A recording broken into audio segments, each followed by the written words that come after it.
Sounds good. What's your background again? I'm a technical writer, Okay. and so I get paid to be skeptical with how does this work, or does this work?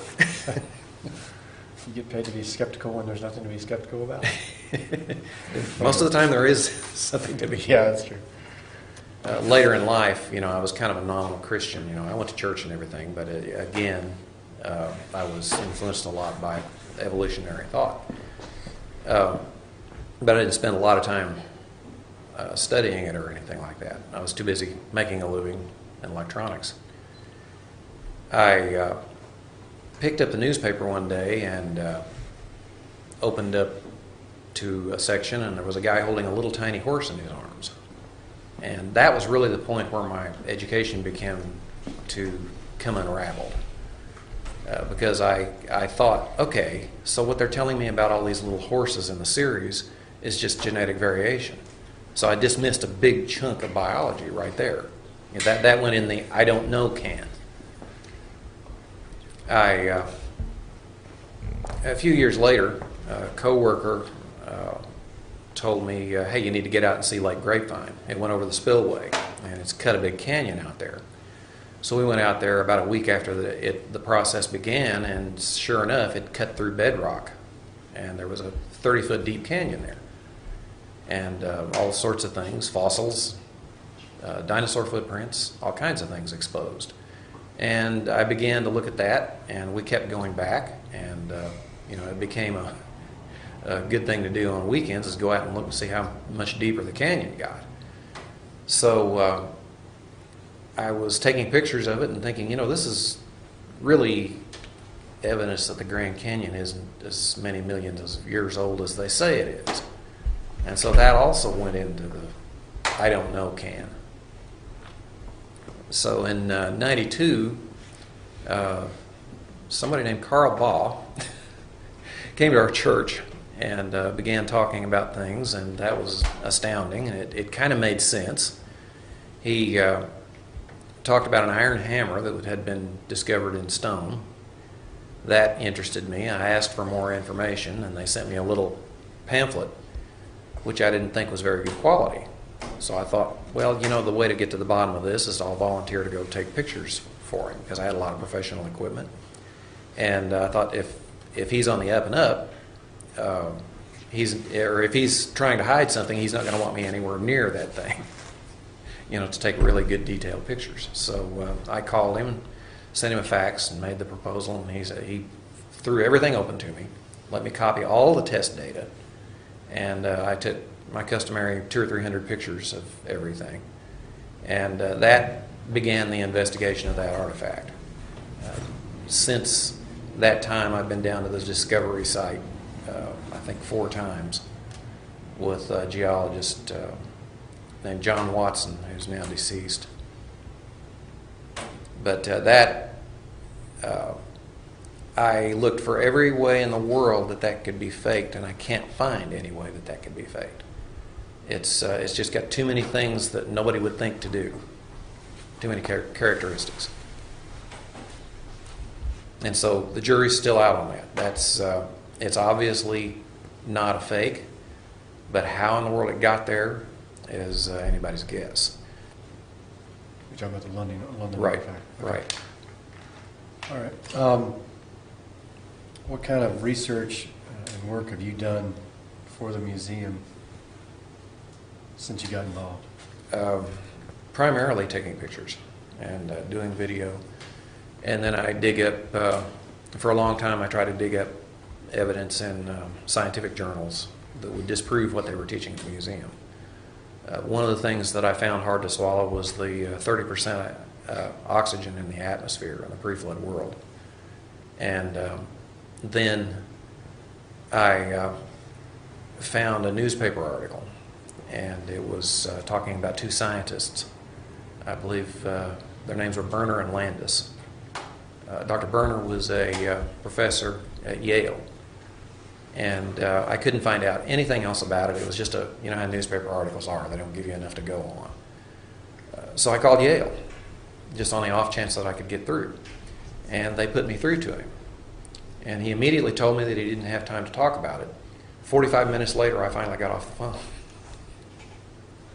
But he told me, he pointed me to articles in Nature where I could read it for myself and all the data, all the test methods, which is exactly what I was looking for. The Bible tells us test everything and hold on to the good, so that's the biblical basis for skepticism. So what they found was that in amber bubbles from Cretaceous times, they found a way to crush those in a vacuum and then analyze the gases that came out. And sure enough, they found over 30% oxygen. So that shot down that effort to disprove the teachings of the Creation Evidence Museum. Other things I've done is taken pictures of lots of footprints and document the removal of some of them. There's a very large Acrocanthosaurus print right over there that I documented the removal process of that. The 2008 was the I've also spent a lot of time at the Taylor Trail, sandbagging and mopping the river. And last summer it dried up again, so I got to go back down there and take a lot more pictures and verify measurements and that sort of thing. The 2008 was the year of I call it the plague of the loose slabs, because the first thing that came to light, I believe, was the Willett print, and it looks too perfect. And I took pictures of it from every angle and every conceivable lighting angle, and went with Dr. Baugh to have it CT scanned. When you push your foot into mud, it doesn't just squish down.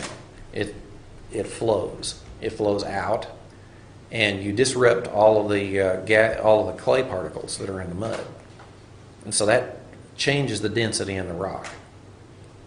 I looked for a way to fake that, especially after the Delk print came to light. The Delk print was also a little bit too convenient, I thought, and I was just, I first saw it and I thought this has got to be a fake. They're trying to just milk money out of the museum, and that sort of thing. And I slowly eliminated all the possibilities for how that could be faked.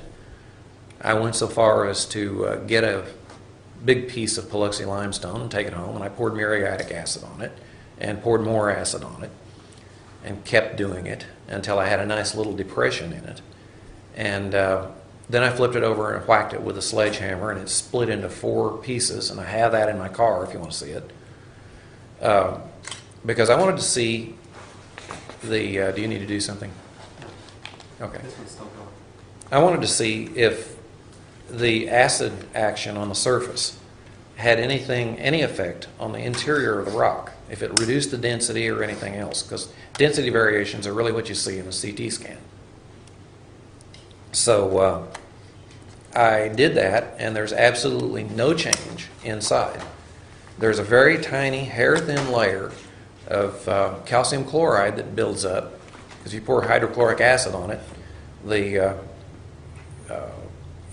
HCl goes to work, and the calcium joins with the chlorine, and you get calcium chloride. But there's just nothing happening under the surface. And so, okay, acid does not make density variations underneath the track. There's no way. Ian Juby is another creation researcher. He came and visited, and he saw that, and he said, okay, let's try a few other things. So we got my drill out, and we put a grinder tip in it, and we ground grooves and everything in it, and we poured acid on it, and all kinds of things. And then he split it apart, and I have video of that, clips of that. He split it apart. There are no density variations underneath those depressions. And we also, I believe we have CT images of that slab that we looked at too. There are no density variations underneath that. So I I am out of ideas as to how somebody could affect it. There's been a lot of criticism about the Paluxy prints, that a lot of them are distorted, they don't look human. By the way, the Zapata print, I was bothered by that the first time I saw pictures of it, until I saw pictures on the side of a swim, or I saw prints on the side of a pool where somebody had stepped there with a wet foot, and it looked exactly like the Zapata print. So it's a common print form of an entirely normal foot. So we had a muddy stretch of weather around our house, and so I had my granddaughters walk through mud, and I took slow motion video of them. Later on, I did the same thing, only I walked through the mud, and just to get an idea of what happens. And so those pictures are really informative, because your foot can make it just an infinite variety of weird footprints, because you always are going a different speed, you hit it at a different angle, your weight is shifted one way or another, and so when your foot hits, it slides. Number one, it slides a little bit. Also, the mud pushes in, it flows out, and it flows up. When you land, your heel pushes a little bit of the mud forward. Your arch rocks across it. When you push up, that exaggerates the arch. And that's where the exaggerated arch of a lot of these footprints is coming from. And so there's I don't know why there hasn't been more research done, but I guess it's just not very convenient. It was done once in 2004 down in there on the banks of the Paluxy, and then I did a little bit more in my yard. I'd like to extend that as soon as we can. Who did that in 2004? That was during actually the public dig. Yes. That went on here, and we just got started talking about it. Emil Silvestru, who does he work for now? Creation Ministries International. I think so. Emmy Clark and Ian Juby were also in on that. Right. And anyway, discussions got started, and they said, well, let's just see what the stride of a normal person is. And so just those simple experiments, and the length of the stride of a normal person ended up being a lot longer than anybody thought it would be, especially in mud. And what about running, like the ones Aaron showed us yesterday on the ledge in the park? Look normal size from mine, but they're really far apart. Do you think they could have been running? Probably, because especially if the mud was dry enough that you could get a grip. I can't imagine running in the mud that I ran tests with, because you'd leave a tail drag impression if you tried that. But yeah, because when you're running, if you stop and think about it, you spend more time off the ground than you do on the ground, and so the whole act of running, the point is to lengthen your stride, because your legs can only go so fast. And so the farther you go between one contact and the next, the better you run. Okay.